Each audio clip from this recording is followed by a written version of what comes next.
Welcome back.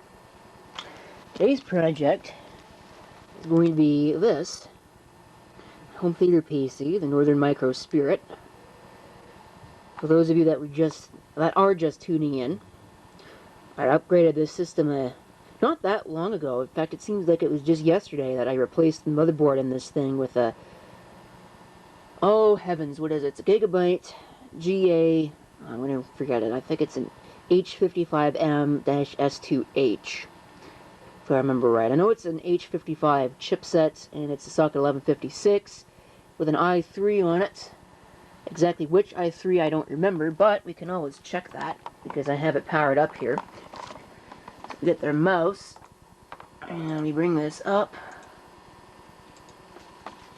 You can see, here we go, i3 530 2.93 gigahertz, 4 gigs of RAM. Alright, so that's what it is.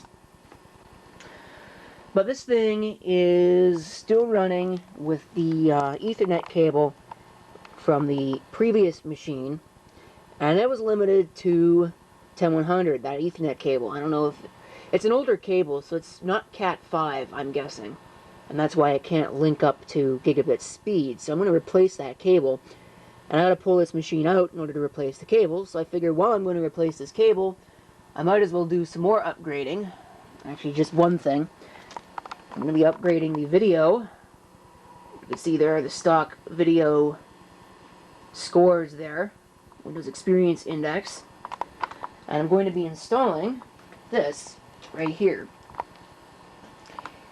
which is probably a piece of junk if I had to guess. It claims that it is an EAH6450 Silent. So I think that's a Radeon 6450, probably nothing too great, but it's got the HDMI that I need. So it should be good enough for this. And maybe that'll give us a little bit of an increase, and it might even give me more RAM, I don't know. But I got to stop yanking and start working, so I am going to be right back with the machine on the workbench in order to change the video card. Well, this sucks. Decided against pulling it out and putting it up here and then using the VGA to test it. I'm going to just use the HDMI when I put the card in, but I changed the cable to what I was hoping was a Cat5 or a Cat5e. Evidently either I'm wrong or there's something wrong with the onboard Ethernet, because it's still only linking at 100 megabit, and that's even after forcing it to link to the 1 gigabit speed. So I don't know what I'm going to do, actually, just to verify that it's the cable and not the onboard Ethernet, because this was a scrapped board, so for all I know the Ethernet could be bad. What I'm going to do, because I didn't notice that this thing does in fact actually have 2 PCI slots, but I'm going to pull out this slot cover and this one. I have to pull this one out anyway because I put the video card in, but I'm going to pull out that one too, and I'm going to try an Intel Pro 1000. See if there's any difference. If there isn't, then I'm going to invest in a new cable, but if there is, then I'm going to just keep that Pro 1000 in there, because I'm not going to invest any money in a new cable when it turns out that the cable is not even the problem. So I'll do all that and then I'll come back. Screw putting in another network card.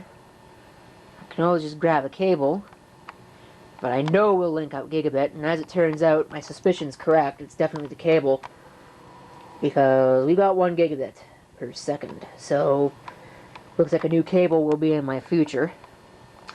Oh well. I was hoping that would be a gigabit capable cable, but I guess it's too old for that.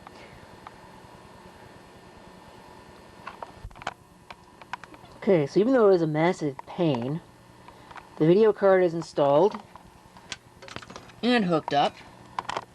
So now it's time to see if it works. Or the system proceeds straight to the scene of the crash, or the fire, or even both.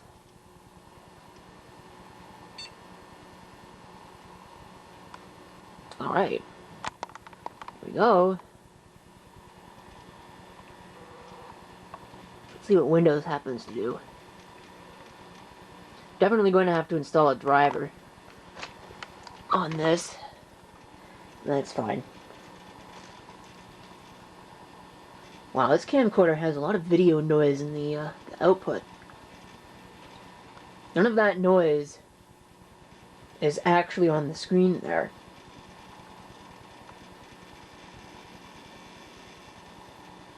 Hear the hard drive going nuts.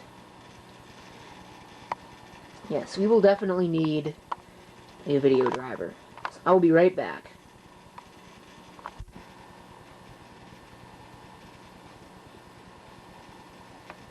Okay, well, apparently it installed all of that on its own. That's interesting. Does it want me to reboot? No, I'm going to go find the driver on this pathetic excuse of a website, and we'll figure that out. It's a Radeon 6450, as I remember it. Okay, downloaded it. Now let's get this mess installed. Is my mouse still working? Yes. Double click it. Oh, it didn't bring it up. Of course it didn't. Alright. Yes, I want to run that. Install. This would be easier to do with a tripod, but I don't feel like getting a tripod out for the little bit of time that this is going to take. So I'm going to let that install and I'll come back when it's done. Isn't it nice when this happens? Where this shows up in a video driver installer, or any installer for that matter. My best guess is that it's supposed to be an advertisement. I don't know. Either way, it's installing. Alright. Install has finished. It should ask me to reboot when I hit finish on the program itself. If not, I'll have to reboot it myself. Actions taken by install manager require a reboot. Yes, please do. And I'll probably have to adjust the overscan once it does actually reboot. And then Windows should actually install through Windows Update, I should get a newer driver than what that gave me, so.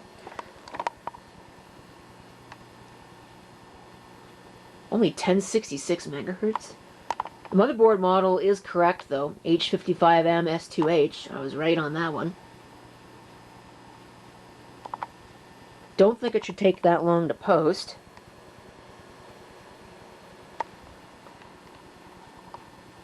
Did I kill it? I think I killed it already. Give me a minute. Alright, so the scaling option is entirely not in a very obvious place. If you're looking for it, it's under Presets, My Digital Flat Panels, and Scaling Options. And then you can adjust your over or under scan. That said, something interesting has happened. Right, we can close out of that because I've already applied my save changes. The sound should work. Or not. Yeah, I'm probably going to have to reboot. As I think the sound is coming through the speaker output as opposed to the HDMI like it's supposed to. So we'll reboot it, so that way our settings will stick. But this whole process has apparently killed my optical drive.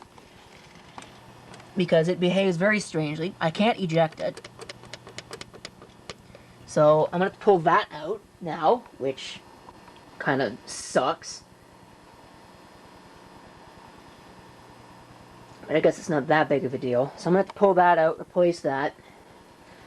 Probably should put a serial ATA one in there instead of that, but it means I'm going to have to find a serial ATA adapter, or Molex SATA adapter, and I don't have one, so... Well, not one to spare. I do have a couple of them, but I have them earmarked for another project. So yeah, here you can see that optical drive doing some weird stuff. I can't eject it. It is refusing to respond to me. And it's disconnected. I had to disconnect it in order to get it to start posting, because otherwise it would not post. Well, it wouldn't finish post. It would hang trying to detect IDE devices, so... Guess I'll be doing that now, too. But I guess we're going to find out if my audio actually works here. Which it doesn't seem like it did. Hold on a minute.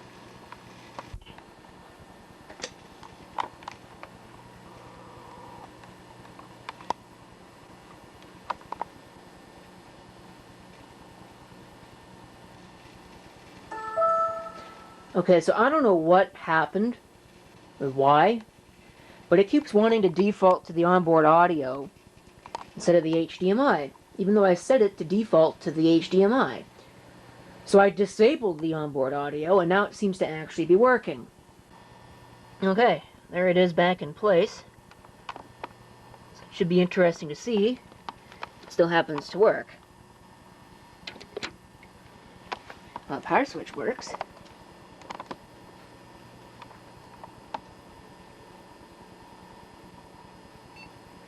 Get the post beep. Alright. Posts. Oh, still posts. Optical drive doesn't make it hang or anything like that. Now when I booted it up the first time, the Windows startup sound kind of was all choppy. I wouldn't be surprised if the same thing happens here. I wouldn't be surprised if there's something slightly wrong with the HDMI on this card that's causing the audio not to work properly, but as long as sound comes out of my TV speakers, I really don't care about the Windows sounds or anything like that. So hopefully this will last for a good long while. At some point I'll probably end up putting an SSD in this. Just a small capacity one, like a 64 gig should be good enough for this. Yeah, there we go. There's some of that choppiness. But it does actually happen to work. That's as far as I'm going to take the video, so there's the process. Installing a new video card and attempting to change the network cable. Failed. But at least half of it worked. Thank you for watching. If you have any comments, feel free to leave them down below. And this is CP666 signing off, and I hope to see you next time. Till then.